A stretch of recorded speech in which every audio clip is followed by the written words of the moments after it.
Bueno, bienvenidas y bienvenidos al canal Permacultura Gran Giro. Por gran felicidad mía estoy con las chicas de Biela y Tierra que han tenido la visión de visitar Mallorca, Baleares en general, un montón de iniciativas. Y bueno, chicas, si queréis explicar brevemente, antes de entrar en las preguntas que os tengo preparadas, qué es lo que habéis estado haciendo en Baleares este tiempo, creo que será muy interesante. Bueno, pues en Baleares hemos estado durante 2 meses visitando 21 iniciativas. Empezamos en Menorca, después pasamos a Ibiza, después Formentera y por último hemos terminado aquí en Mallorca hoy con una jornada de clausura en la UIB, en la Universidad de les Illes Balears.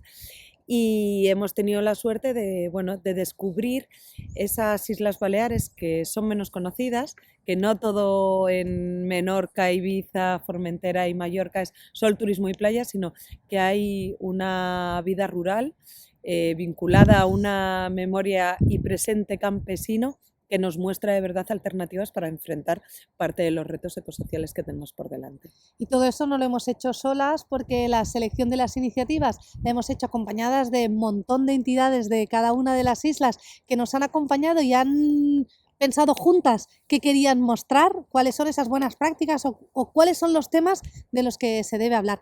Por ahora podéis encontrar la información en redes sociales, pero un poquito más adelante estará en forma de textos, en forma de vídeos, en forma de podcast en la página web www.bielaytierra.com. Pues tengo unas preguntas preparadas. La primera tiene que ver, cómo no, con el contexto energético que afecta a la agricultura industrial, de la que la mayoría de personas todavía, para bien y para mal, depende.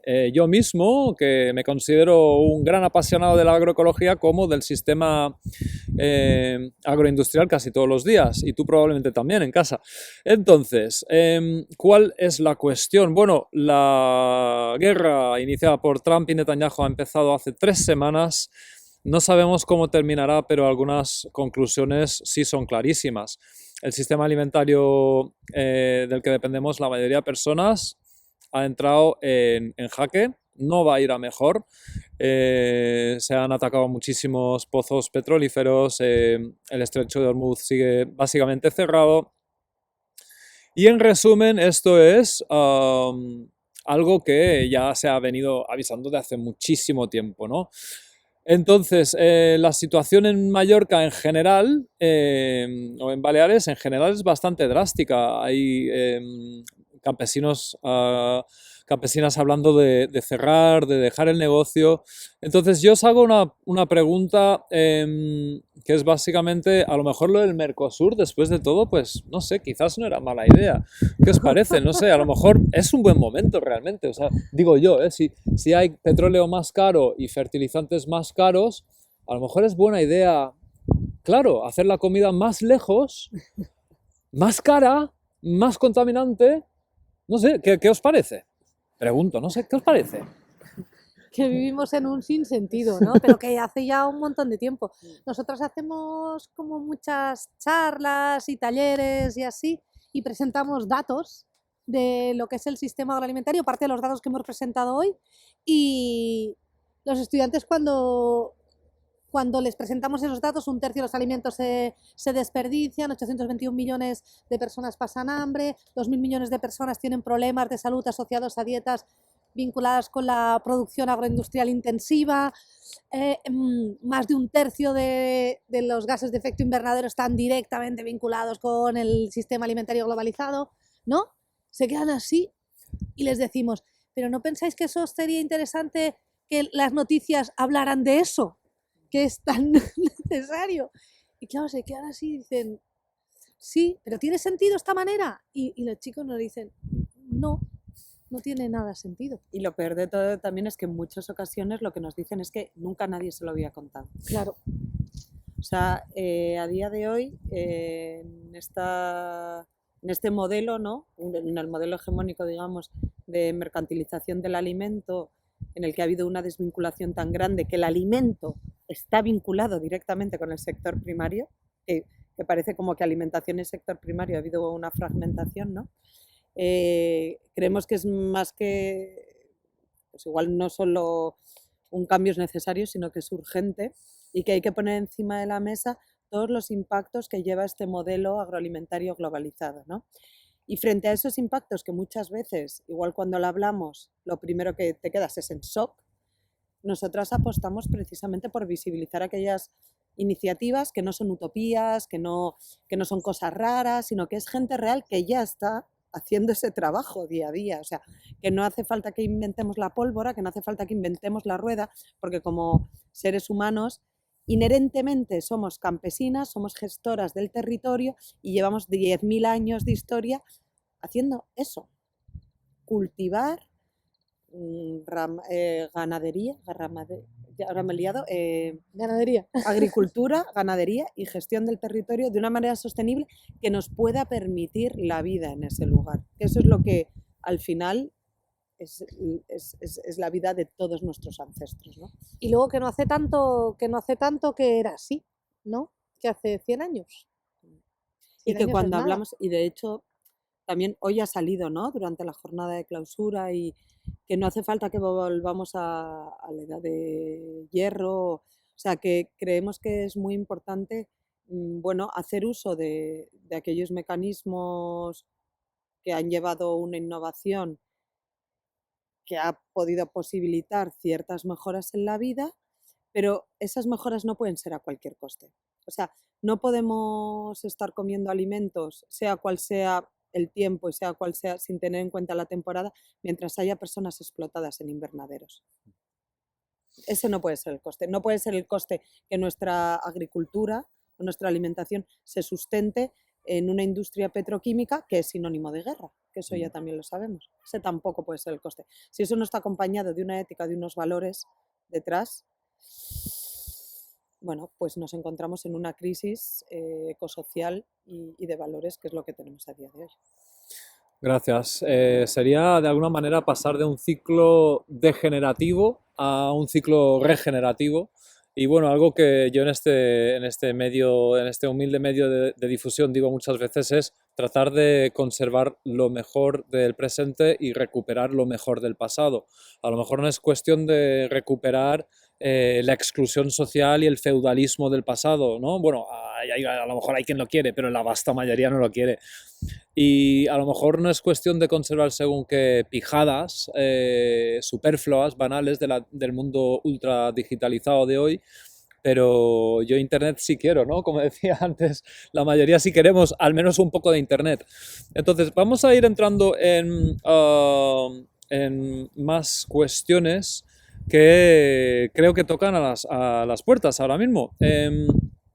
Se dice de hace mucho que la agricultura regenerativa utiliza menos petróleo y, bueno, y no utiliza directamente, no aplica en absoluto fertilizantes sintetizados, ¿no? Entonces, ¿es esto una oportunidad? Bueno, a ver, yo siempre, quiero decir una cosa antes, yo siempre he creído que las transiciones son más amables y fáciles de gestionar que los cambios abruptos. De hecho, la vasta mayoría o sea, hablamos de transición ecosocial, que es lo que siempre ha querido pues una gran parte de la población, pensando en que la gente esté bien, en que el medio esté mejor y hacerlo gradualmente. Oye, pues parece que no se ha querido escuchar lo suficiente como para hacerlo tan suave y amable como muchas personas queríamos. Ahora parece que hay que hacerlo de manera abrupta. Yo creo que hubiese molado que si esto iba a empezar de todos modos, pues si hubiera empezado 2 o 3 meses antes, a lo mejor hubiera sido interesante disponer de ese margen para elegir qué cultivos poner en primavera en el hemisferio norte, que es donde estamos. No han dado los plazos, ¿no? Entonces yo me planteo cómo podemos plantear una agricultura regenerativa por la fuerza, o vamos a decirlo de otra manera, si alguien lo prefiere, vamos a decir una agricultura sin menos labranza o con menos volteos o con otra gestión de los aperos de los tractores y directamente con muchos menos fertilizantes de síntesis. ¿Cómo se puede plantear esta temporada? Porque hay mucha gente que yo creo que estará un poco preocupada de ¿y ahora qué hago? Porque los hippies esos de la regenerativa parece que les va bien, pero yo eso no lo sé hacer. ¿Qué se os ocurre? O sea, o sea, ¿vamos a poder adaptar aunque sea un poco de manera abrupta, la agricultura bueno, iba a decir España, pero en realidad es todo el mundo, ¿no? ¿Qué os parece sobre esto? La posibilidad existe. La posibilidad existe. Hay una parte que esté la voluntad de quererlo hacer, tanto por parte de quienes están produciendo como por parte de los estamentos políticos que deciden ciertas prácticas o ciertas ayudas o ciertas líneas. Y no, esa es una parte. Luego está la capacidad de poderlo hacer. Existen técnicas, se necesita formar para tener esa capacidad, pero la posibilidad está. Yo no creo en una obligación de la gente a hacer cosas, porque creo que el modelo de agricultura al que se debe volver, y digo volver porque es exactamente así, es un modelo de agricultura en el que es necesario aprender, observar y integrarse con la naturaleza. Y yo creo que eso no lo podemos obligar, porque eso tiene que haber una voluntad para poderlo hacer, ¿no? Tú puedes empujar a la gente a una agricultura convencional industrial en el que te dan una receta y tú la aplicas, pero ¿cómo empujas a alguien a que aprenda, interprete y actúe? Eso no sé, no lo veo. Sí, y creo que vinculado con eso, o sea, si aterrizamos estrictamente ahora en cómo va a ser el cultivo de primavera, no creo que se cambien las planificaciones que tenía el sector primario, que tenían las agricultoras o los agricultores para sus campos, ¿no? Sí que apelaría como a tres factores, que parte es de eso que ha dicho Edurne, que es de algo que ya sabíamos como humanas, ¿no? Uno, al uso de las variedades locales, que sin duda son las que mejor están adaptadas al territorio y que tienen toda esa información genética disponible para poder, bueno, pues generar esas adaptaciones que necesitan frente a cambios. Por otro lado, imprescindible y urgente volver a vincular la ganadería con la agricultura. No podemos tener una agricultura sin una ganadería que nos sostenga esos suelos y esa fertilidad del suelo. Y por último, volver a conectar entre comunidad. Por otro lado, vincular o volver a vincular ganadería y agricultura, porque es algo que inherentemente tiene que estar junto, porque la ganadería es imprescindible para dar fertilidad a los suelos que sostienen la vida y la agricultura, y porque la agricultura es aquello que también sostiene la ganadería, cerrar ciclos, como cualquier sistema ecológico necesita, ¿no? Ecosistema. Y por último, vincular también la comunidad. Relacionado con lo que decía antes de esa distancia que hay entre el alimento y el sector primario, o sea, necesitamos tender esos puentes entre dónde se produce, que son las zonas rurales, y dónde se consume, que por desgracia en el Estado español la gente se concentra, el 80% de la población se concentra en las ciudades y es donde mayor pues, gente hay para consumir esos productos, ¿no? Generar esa conexión. Biela y Tierra nos surgimos con la pregunta cómo es posible, si el 100% de las materias primas que nos alimentan están en nuestros pueblos, que estos estén perdiendo población, y cómo es posible que la alimentación sea algo con lo que se pueda especular y el alimento pues se pueda jugar con él, ¿no? Y de todo eso creemos que, por ejemplo, buenas prácticas que hemos descubierto aquí en Baleares y que han incidido mucho, en Ibiza nos lo contaron muchísimo, ¿no? El trueque. O sea, antes, y estamos hablando de antes de los años 70, la gente funcionaba con trueque. O también la solidaridad que había entre la comunidad. Hoy cogemos las algarrobas de tu árbol, mañana sacamos las patatas de mi huerto, y así era como funcionaba sobre todo eso que llamamos comunidad y que necesitamos apelar urgentemente en nuestras lógicas individualistas. Vale, bueno, siguiendo con otra gran cuestión es, a ver, si esto fuera a ser el principio de una emergencia alimentaria o por lo menos una crisis alimentaria, sinceramente pienso que a medio plazo sí va a ser. Hay elementos como para una emergencia alimentaria, porque claro, esto se suma al cambio climático, la pérdida de biodiversidad, que en España en general este año las lluvias han sido bastante deficientes, en Mallorca no, pero en Baleares no, pero en la península sí, en fin. Yo creo que hay ingredientes realmente para una situación bastante seria. Entonces, esa parte de mí que no es anarquista del todo, dice, la administración tiene que intervenir, la administración tiene que, uno, avisar a su ciudadanía así como pedían los movimientos climáticos, por ejemplo, declarar la emergencia climática y a partir de ahí podríamos ir enfrentando la situación. Y yo digo, pues a lo mejor tendría sentido declarar que como mínimo hay un riesgo y que eso sea el primer paso en una serie de adaptaciones que incluirían la planificación administrativa o al menos la colaboración con organizaciones agrarias ya existentes para que esto no sea un desmadre y que haya alguien haciendo 4 calabazas para su comunidad sin reflexionar lo suficiente sobre la gestión, los números, los procesos. En fin, la pregunta es básicamente, ¿hay un espacio para la administración en este tipo de situación de posible crisis alimentaria? ¿Se les espera? ¿Cuál sería su papel idealmente? Si esto, imaginemos que fuera una democracia, ¿vale? ¿Cuál sería su papel idealmente? Hombre, yo entiendo que la administración, una parte de la función de la administración es la gestión de los recursos públicos. Si es su trabajo, ¿no? Digo yo que deben hacerlo, ¿no? Es decir, yo lo que creo es que no se puede pensar que que se van a poder enfrentar estas situaciones sin que haya una implicación de la administración. ¿Quién debe empujar a la administración y cómo se debe dirigir esa acción y qué se le debe exigir? Eso es una responsabilidad de la sociedad civil que debe organizarse, debe reflexionar, debe ser crítica e informada y debe empujar, porque si no se empuja no se va a solucionar. Bueno, no se va a solucionar, no va a haber los movimientos en ese sentido, ¿no? A día de hoy, pues no sé si el estado, digamos que el escenario ideal está bastante distante en esto de la administración de lo que tenemos, ¿no? Pero como sí que tenemos una administración que tiene ciertas competencias que a nivel comunitario veo muy alejado que las podamos asumir porque no tenemos los modelos de gobernanza ni estructura necesarios para poder llevarlo a cabo, tenemos administración. Y como tal, creo que la administración sí que es responsable de parte de las cosas que se acontecen. Y como tal, creo que la administración debería de dejar de ser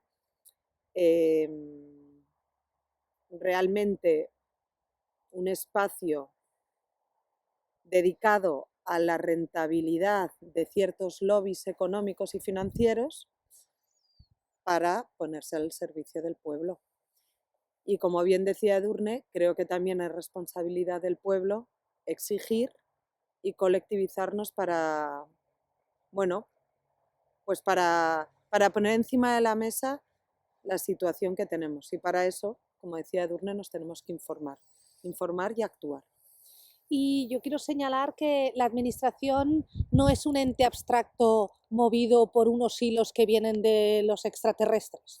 No, las personas que conforman la administración tienen nombre y apellido y son vecinas o vecinos, ¿no? Que se han sacado unas plazas, ¿no? Que son funcionarios públicos, que reciben un salario a través de nuestros impuestos y por tanto tienen una responsabilidad frente a su trabajo. Y que en muchos casos hay territorios, lugares, ejemplos concretos en los que la administración es una palanca de cambio y de hecho impulsa todo ese movimiento, y entre el sector público, privado y social hay un vínculo muy grande y de hecho creo que esos son ejemplos que, bueno, y referentes en los que nos podemos apoyar. En Formentera, por ejemplo, hoy nos han explicado el caso, ¿no? En Formentera, cuando el Consell Insular cogió el control y pasó a ser de ayuntamiento a consell, se decidió que se quería cuidar el sector primario, se reactivaron las 2 cooperativas que no estaban funcionando, todo eso desde la administración, ¿eh? No estaban funcionando, se fusionaron, esa cooperativa se la dotó de infraestructuras y de suelo, y entonces se empezó a hacer el fondo de tierra, el Fons de Terres, que lo que gestiona actualmente son 320 hectáreas en ecológico que se gestionan, ¿no? Que los propietarios han cedido a la cooperativa y que la cooperativa se nutre de esos fondos públicos, ¿no? Porque es un servicio público para la isla. Y que a su vez la población se nutre de esos alimentos porque, por ejemplo, parte de los cultivos que se realizan en esas 320 hectáreas en ecológicos es el trigo Seixa, el blat seiza, ¿no? Que es una variedad local que se transforma en el propio molino que tienen en la cooperativa y que parte de las panaderías de Formentera hacen ese pan que luego llega a la población. Y otros son los cereales que luego alimentan a los cerdos para poder seguir haciendo las matanzas de las vecinas y vecinos. Insistiendo en el mismo tema, entonces, hay una parte para la administración y que dependerá de que la ciudadanía sea lo suficientemente clara para pedir esa responsabilidad y al mismo tiempo, pues sinceramente, yo llevo unas redes de soberanía alimentaria en Mallorca, hicimos una encuesta hace 10 días en la que se planteaban opciones múltiples ante la situación. La respuesta que tuvo más votos fue transicionar hacia la agricultura regenerativa porque depende de menos insumos, de los insumos que ahora están en carestía o en riesgo. Y la segunda respuesta más votada tenía que ver con organizar el apoyo mutuo por barrios. Y la tercera tenía que ver con activar redes de agricultura familiar y de autoabastecimiento.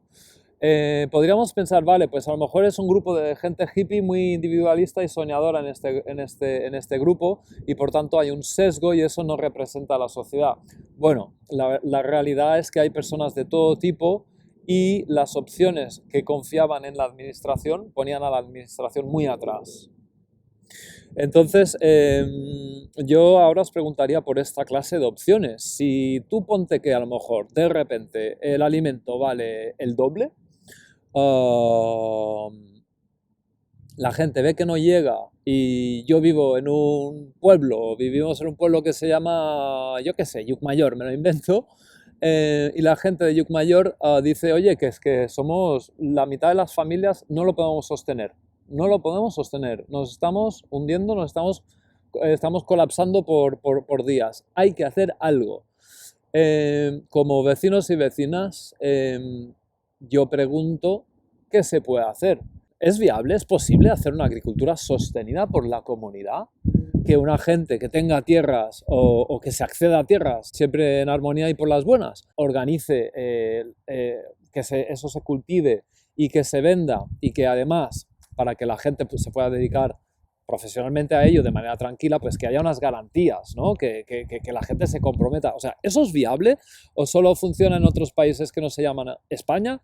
A ver, ¿qué os parece sobre eso? ¿Hay opciones? ¿Es posible? Sí, hay opciones y A, hay di- ejemplos a día de que hoy hay funcionan. ejemplos que funcionan Sí. y funcionan también en España. Sí. En Burgos, un lugar del que provengo, muy, muy, muy conservador. Bueno, acaban de ser las elecciones a Castilla y León. Una vez más, desde el año 1987 ha ganado la derecha. Oh, sorpresa. Ha desaparecido la izquierda, que no es el PSOE. Sí, ha desaparecido la izquierda, que no es el PSOE, en el Parlamento de la Junta de Castilla y León. Pues en Burgos está Huerta Molinillo, que es un modelo de cooperativa, 5 personas trabajadoras, con el modelo de agricultura sostenida por la comunidad, que creemos que es para ponerlo encima de la mesa. O en Madrid, en Torremocha del Jarama, también hay otro ejemplo de agricultura sostenida por la comunidad, en el que creo que el núcleo son más de 100, el grupo son más de 100 núcleos familiares que sostienen el salario de 2 personas trabajadoras a disposición de cultivar la huerta para esas familias. Ejemplos hay. A mí, bueno, y podríamos hablar de otros, ¿no? Pero a mí lo que se me plantea es qué tipo de agricultura, qué tipo de... Para mí el alimento tiene que estar desmercantilizado, sin duda, y el por qué las familias no llegan a poder alimentarse con la crisis energética que tenemos es porque no hay alimentos o es por la avaricia. O sea, hace poco han salido los datos de beneficios de una de las líneas de supermercados más famosas a día de hoy del Estado español y a mí me da vergüenza. Vergüenza, Juan Roig, vergüenza. Es que... O sea, que las familias no lleguen a poder alimentarse, ¿por qué es? ¿El alimento cómo se está tratando? ¿Como una mercancía con la que se puede especular? O sea, creo que eso hay que cuestionarlo, hay que ponerlo encima de la mesa y una vez que lo cuestionamos y lo ponemos encima de la mesa, igual podemos buscar esos modelos alternativos en los que se pone a las personas y al alimento en el centro, de verdad, ¿no? Y la construcción de esos modelos alternativos pasa por compromiso y pasa por trabajo y pasa por organización y pasa por juntarte con quien te cae bien y con quien no te cae tan bien, ¿no? E ir ajustando las arestas para entendernos entre todas, ¿no? Y poner en el centro que es más importante tener un teléfono o tener alimentos con nombre y apellidos delante. Luego hablaremos de la cuestión de lo que, yo qué sé, los valores, la felicidad. Quiero volver a Ibiza, porque habéis hablado de Ibiza y ahora tengo que hacer un momento no estrictamente striptease, pero sí de enseñaros mi camiseta que llevo con mucho orgullo, que es pues la de mi queridísimo Comando Agroforestal. Esto sí que es sexy, y no los gogos y las gogos de Ibiza. Esto sí que es gente sexy. Bueno, un saludo con mucho cariño a Albert, a Roberto, a Gaia, a toda la familia del Comando Agroforestal. Chicas, bueno, a ver, yo tengo el orgullo de que os recomendé que visitarais la PIB y estoy tan contento de que fuerais porque vamos, pasé 10 de los días realmente más felices de esta miserable vida o sea, si uno está con informaciones de estas todo el día, pues a ver, mantener la alegría pues es un reto, ¿no? A veces, pues me lo pasé de bien, aprendí muchísimo, tomé 20.000 notas, las repaso cada poco tiempo. Bueno, total, vamos a entrar en materia. Hablamos de agroforestería. Para mucha gente eso es, ¿cómo? ¿Qué? ¿Qué es eso? Bueno, a ver, simplemente es lo de siempre. Son policultivos en los que hay pues cultivos arbóreos con el cereal ay, hemos gestionado un mosquito. Esto No es pasa nada. la Ya vida está. real de campo. Ya está. Y también la agroforestería pues, puede ser con huerta, claro. No inventamos la rueda. Sin embargo, hay gente que de vez en cuando mejora la rueda, y mucho. Y bueno, yo creo que la agroforestería sintrópica, que no es la primera vez que aparece en este canal, es una mejora a la rueda. Chicas, ¿qué es lo que habéis aprendido? ¿Qué es lo que os ha impactado? ¿Dónde entra la agroforestería sintrópica en un mundo que parecía que se iba a la M, cuando de repente resulta que a lo mejor es posible arreglar bastante las cosas? Impresiones, agroforestería sintrópica, biela y Claro. tierra. Sí, a nosotras nos explotó la cabeza bastante cuando estuvimos con Robert y con Albert y nos estuvieron contando los principios de la agroforestería sintrópica, de la agricultura sintrópica, y que le da una vuelta, ¿no? Una vuelta al concepto de agricultura, ¿no? Y de producir alimentos. Apuestan por, a ver que no me olvide, por mucha densidad de cultivo, por estratificación, por sucesión. Disculpa, y lo más- estratificación, explicación, la que soy de estratificación- ciudad. la Soy de ciudad y no me estratificación- enteré de nada. La estratificación significa que pones en un mismo espacio plantas que van a crecer a diferentes niveles y por tanto cada planta, depende de dónde esté, va a recibir más o menos luz en momentos diferentes y entonces se van sumando. Lo que hace es observar cómo funcionan los bosques o cómo funcionan las selvas en este caso, ¿no? O los bosques, pero muy tupidos, y ver que en los bosques hay especies que han crecido más, árboles que han crecido más que reciben el sol y otras que necesitan menos sol porque necesitan unas temperaturas más moderadas, o algunos que nacen muy rápido y luego mueren y dejen paso a los que crecen más despacio, pero los que crecen más despacio necesitan estar más cuidaditos durante ese tiempo y los que crecen más los protegen, ¿no? Todo eso, y es observar eso en la naturaleza y trasladarlo a la producción agrícola, y por eso hablan de especies objetivos, que son tu cultivo, lo que entenderíamos por cultivo normalmente, y luego alrededor pones muchas otras que son especies soporte, que pueden ser herbáceas, pueden ser arbustivas o pueden ser arbóreas, ¿de acuerdo? Que lo que hacen es proteger, hacer camita a esas que son tus especies objetivos. ¿Qué hace? ofrece protección al suelo, fertilidad al suelo, aportas constantemente materia orgánica, mantienes la temperatura, activas toda la vida edáfica del suelo y tienes la capacidad de producir mucho más en mucho menos espacio. Así más o menos. Y sin duda nos explotó la cabeza y el corazón visitando Campolit.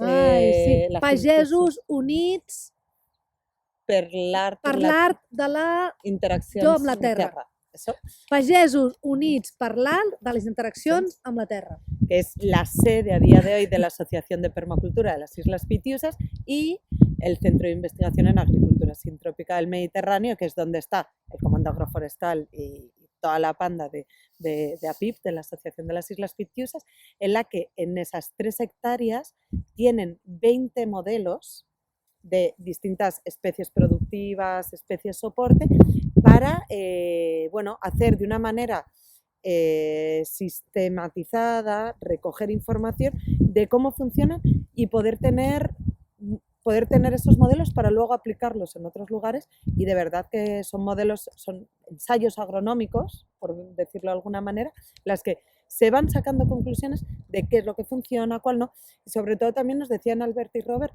que hay que fijarse en lo que hay alrededor, o sea que esta sucesión ecológica también en la que se basa la agricultura sintrópica hay que tenerla y adaptarla mucho al territorio, o sea, ellos no tienen una varita mágica que te van a decir lo que hay que hacer, pero te enseñan la metodología porque es una agricultura que no se basa en insumos, sino en procesos. Entonces, esa metodología de aprender a descifrar esos procesos y aplicarlos en tu territorio, vamos, a nosotras nos encantó. Y verlo en vivo y en directo, como lo están haciendo allí, ¿qué más se puede pedir? A ver, a mí me parece perfecto, pero hay una cosa. A ver, en Mallorca tenemos una tradición agrícola en la que, bueno, hemos aprendido y hay que recalcar que si viene de la tradición, pues es que será mejor, que aquí nos gusta quemarlo todo. Nos gusta hacer... Nos gusta... Els dimonis. Sí, això és una cosa, però a més nos agrada fer esas cremas. Ya. Entonces, o sea, La ahora en península serio, también. el quemar todas las ramas, troncos, después de lo que habéis visto en la Asociación de Permacultura, ¿qué os parece? Eso no tiene ningún sentido, ¿no? Necesitamos devolver materia orgánica al suelo y Claro.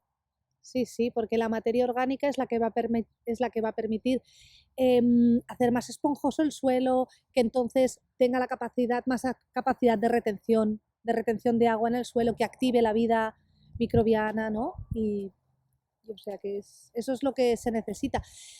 ¿Y qué es lo que ocurre en los bosques, ¿no? En los sistemas naturales no hay nadie que queme. Sí que es verdad que hay sistemas naturales que funcionan, ¿no? De especies que funcionan con procesos en los que el fuego interviene, pero son contados, no es algo que se repita. La norma no es quemar en la naturaleza. Lo que pasa es que ocurre de vez en cuando, ¿no? Y por eso hay especies que se han protegido, ¿no? Y que han aprovechado y que han visto un nicho de oportunidad en esos sucesos que ocurren. En este canal he tenido la suerte de entrevistar a varias personas que se consideran ecofeministas. Para empezar, Vandana Shiva, Marga Mediavilla, Heike Freire, ahora estas dos. Parece que tengo una cierta inclinación hacia el ecofeminismo. Bueno, a ver, ¿se os ocurre que la agroforestería sintrópica y el ecofeminismo tengan algún punto en común o es imaginación mía? Es decir, a ver, yo sí entiendo bien, como hombre, la agricultura tiene que ser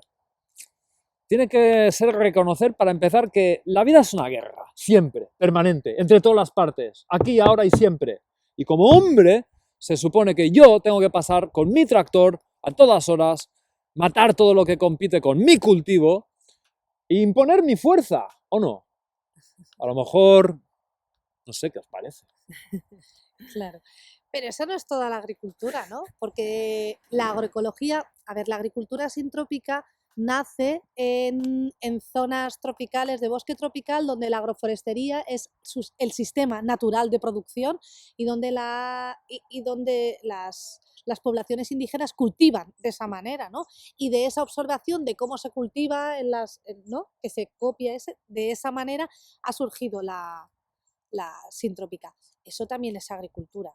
O sea, que no toda la agricultura es eso, ¿no? Entonces, pero sí que es cierto que la agroecología o la agricultura sintrópica o la agricultura regenerativa sí que son sistemas de producción agrícola mucho más cercanos, ¿no?, a lo que sería un enfoque ecofeminista, ¿no?, en el que la colaboración, la observación, la adaptación es lo que prima y es lo que da la fuerza. Y en la que se reconoce el poder dador de vida de nuestro planeta Tierra y de esa naturaleza de la que formamos parte, se reconoce y se pone al servicio de generar toda la estructura para poder obtener alimentos. Pero no se ve la naturaleza como algo ajeno con lo que competir, como decías, ¿no?, sino que es esa colaboración la que nos va a permitir la vida. Ok, teatrillos aparte. A ver, yo creo que hay una energía yang y una energía yin. Me podréis llamar metafísico, esotérico, espiritual. Bueno, vale, quizás.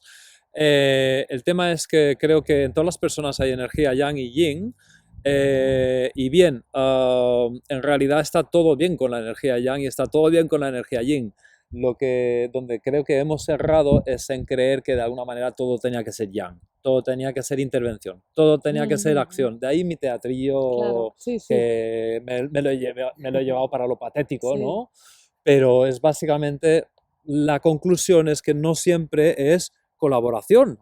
Sí que hay competencia a veces, especialmente por la luz, pero hay muchísimo más espacio de colaboración de lo que se había creído en la ciencia agrícola convencional. Y esto es lo maravilloso. Muchas más especies pueden coexistir en el mismo espacio porque en realidad están sumando ventajas y no solamente restándose. Y esto es el gran choque psicológico que para mí, o sea, yo he hecho muchos cursos de agricultura sintrópica y todavía apenas me lo creo. Pero claro, porque estoy teniendo que deconstruir y cuestionar todo lo que se me había hecho creer. Y a día de hoy sigo paseando por mi querida isla de Mallorca, veo campos labradísimos en pleno invierno, cuando tenemos un invierno de lluvias generosas, que dices, deja la hierba crecer, pero no, está labrado, y yo digo, el Señor sabrá lo que hace. Oye, pues el problema es que el Señor realmente no sabe lo que hace. Joder, que si tenemos trabajo con este asunto, pero bueno, es un trabajo muy apasionante, creo, y quien lo dude, pues que busque y visite esos espacios que habéis conocido, porque son reales, están en este mismo planeta y, con perdón, pero es que le dan 1000 vueltas a la agricultura convencional de monocultivo, y lo siento, pero eso es agricultura de verdad, ¿eh? Para mí, ahí hay ciencia y un dominio de los manejos que da envidia. Entonces eso, en fin, vamos a continuar con algo que me ponga menos a tope. Pero bueno, hablamos de bicis ahora, y las bicis también me gustan mucho. Justamente la mía no está conmigo hoy, normalmente soy el de la bici, pero hoy justamente, pues mira, he venido con transporte fósil. No hace falta ser más papista que el Papa. Pero bueno, os quería preguntar acerca de una cosa, que es básicamente, vosotras os movéis en bicicleta, generalmente pues por coherencia, por conciencia ambiental, climática, de salud, de bienestar, contemplación, vida lenta, no sé qué más querríais decir. Felicidad. Felicidad. Por felicidad. La bici es una herramienta sin duda de transformación social y política, pero la bici es una herramienta que te aporta felicidad. O sea, quien no utilice la bici a diario no sabe lo que se está perdiendo. O sea, hay que disfrutar. Total. O sea, estamos en la brecha, estamos en, bueno, pues en generar alternativas, pero estamos también en el disfrute, ¿no? Y hay herramientas que te permiten las dos cosas a la vez, como es la maravillosa compañera de ruedas que tenemos. Lo último en lo que piensas cuando utilizas la bici de manera habitual es que te vas a cansar, ¿no? Sí. No sé, eso es lo primero que piensa la gente cuando te ve yendo en bici, es que te cansas, pero no sé, cuando vas en bici lo último que piensas es que te vas a cansar. Como mucho piensas que tienes que coger otra camiseta para después, Sí. ¿no? No sé. Sí, para nosotras la bici sí que es verdad que, o sea, decimos que Biela y Tierra trabajamos en dos cosas que hacemos los seres humanos todos los días, por suerte en estas latitudes, que es alimentarnos y movernos, y en función de cómo nos alimentemos y cómo nos movamos, estamos contribuyendo a un tipo de mundo u otro. Por eso elegimos alternativas al bueno, pues a la dependencia de combustibles fósiles o a día de hoy de transportes electrificados, como puede ser la bici, ¿no? Pero sí que es verdad también que la bici no solo nos ha aportado eso, sino que en estos pues, casi 7 años que llevamos de rutas con Biela y Tierra y casi 9.000 kilómetros pedaleados, la bici ha sido para nosotras y es nuestra terapeuta. Todas las personas que conocemos son personas que nos tocan profundamente el corazón, la cabeza, ¿no? Imagínate todo esto que estamos contando. Que claro, visitamos una, pedaleamos, visitamos otra, si visitásemos una y otra sin haber pedaleado, sin haber tenido ese espacio-tiempo para poder integrar todos esos aprendizajes que nos han compartido, sería imposible. Porque, y aparte también nos permite la bici, porque no vamos del punto A al punto B, sino que transitamos todo el territorio y entendemos los cambios de orografía, los cambios de cultivos, los cambios incluso de razas, ¿no? Todo eso que, bueno, pues que nos aporta sabiduría a entender el territorio e incluso también los cambios de orografía que lo sentimos con nuestras piernas, ¿no? Qué pasada. Y bueno, los que hacemos bici de montaña, pues ya ni te digo, lo siento chicas, pero Sí. bueno, a ver si algún día cambiáis, porque esto está muy bien. Son más paisajes, son más cambios de geografía, Ana. Pero para el modelo que nosotros, yo soy usuaria de la bici también, de la de montaña, de carretera, pero para el modelo de cicloturismo que llevamos necesitamos unas bicis, vamos muy cargadas, vamos con 4 alforjas, con una bolsita delante, bueno, ahora están menos alforjas. Ahí creo. están, vamos a verlas un momento. No las tenemos Qué todas las bonitas. No están alforjas. vestidas. ¿Dónde están como vestidas? con todas las alforjas. Pero llevamos 4 alforjas, llevamos una bolsita delante, llevamos otra bolsa detrás, llevamos, no sé, capacidad de litros, 50, 70, 85. ¿Qué dices? Sí, sí. Capacidad de litros en volumen, sí, 85 y otros 15, sí, unos 90, 100 litros de capacidad llevamos, porque claro, estamos 2 meses fuera con todos los materiales para grabar, con las cosas que necesitamos para vivir, con el alimento, con el fogonet, con la tienda de campaña, los sacos de dormir, con los ordenadores. Entonces, llevar la bici de montaña en este modelo es difícil en el modelo Biela y Tierra, digamos. Y también decir que la bici, que ahora he pensado con lo de la bici de montaña, es algo que también lo decimos, ¿no? Es una reflexión que hemos compartido pedaleando, que nos conecta mucho con la realidad no virtual, con la realidad. Y creemos que a día de hoy, que estamos muy acostumbradas a vivir a través de una pantalla, tener herramientas que nos acerquen a esto real, pues es también un lujazo. Qué bien. Bueno, provocaciones absurdas aparte. Mi última pregunta tiene que ver con lo que estáis reivindicando ahora en realidad, que creo que es hablar de alguna manera de felicidad, ¿no? Yo creo que es bastante urgente redefinir el sentido de la riqueza. Riqueza, ¿qué es eso? Ahí está, ¿sabéis Felicidad. la parábola del pescador? Que Cuéntala. siempre Una parábola. Un cuento que cuenta Carlos Taibo. Un cuento. Vamos allá con el cuento. Que siempre cuenta Carlos Taibo. Pues era eso, era un occidental, ¿no? Que va a algún país del sur, ¿no? Y está ahí y ve un pescador que está en la playa y vuelve el pescador de pescar, ¿no? Y entonces ve, tiene 5 pescados, los vende y ya eso, termina, ¿no? Y, hombre, pero ¿cómo solo coges 5 pescados? No sé qué, bueno, pues porque he cogido esos 5 pescados, pues ya tengo suficiente. Hombre, no, pero es que entonces, ¿por qué no en lugar de 5 pescados pesas 10 pescados? No, es que yo con 3 horas de trabajar, no, hombre, no, pero mira, si en lugar de trabajar 3 horas, trabajas 6 horas, cogerás 10 pescados y entonces con esos 10 pescados vas a tener más dinero. Entonces cuando vas a tener más dinero vas a poderte comprar un yate más, hay una barca más grande y con esa barca más grande vas a poder comprar pescar más pescado, entonces vas a poder contratar a gente y entonces vas a comprar más pescado y entonces vas a poder vender ese pescado y con ese pescado vas a ganar más dinero y con ese dinero vas a poder... Entonces le va explicando, ¿no? Toda la historia y el pescador le va diciendo, ¿pero eso para qué? Pues porque vas a tener más dinero, vas a conseguir más cosas, ¿no? Entonces acaba, y que vas a poder comprar una casa y entonces vas a poder contratar a más gente, entonces, y al final de toda la historia es, y al final vas a poder contratar a alguien que hace tu trabajo y tú solamente vas a tener que trabajar 3 horas al día y luego descansar. Y le dice el pescador, pero es que eso es lo que hago ahora.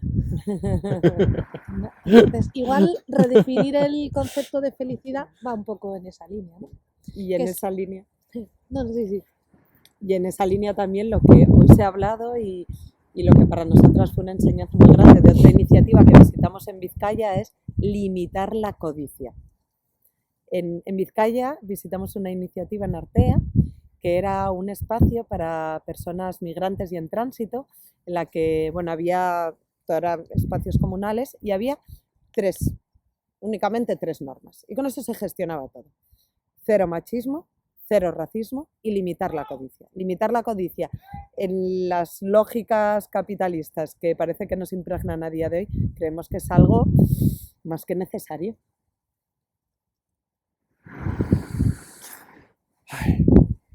Bueno, ¿algún otro cuento que queráis compartir? Colibrí. Sí, ¿El colibrí? Sí. Suena bien, ¿no? Venga, Sí. adelante. ¿Quién cuenta el colibrí? ¿Lo cuentas? Edurne. Sí, lo cuento Sí, yo. cuéntalo. Vale. Venga, Edurne. Es un cuento que cuenta siempre Pierre Rabhi. Quien no conozca a Pierre Rabhi es un agroecólogo, ya falleció, francés de origen argelino, que creó el movimiento Terre et Humanisme, que ha desarrollado un montón de proyectos de permacultura y de agroecología, tanto en Francia como en Marruecos y en Argelia. Bueno,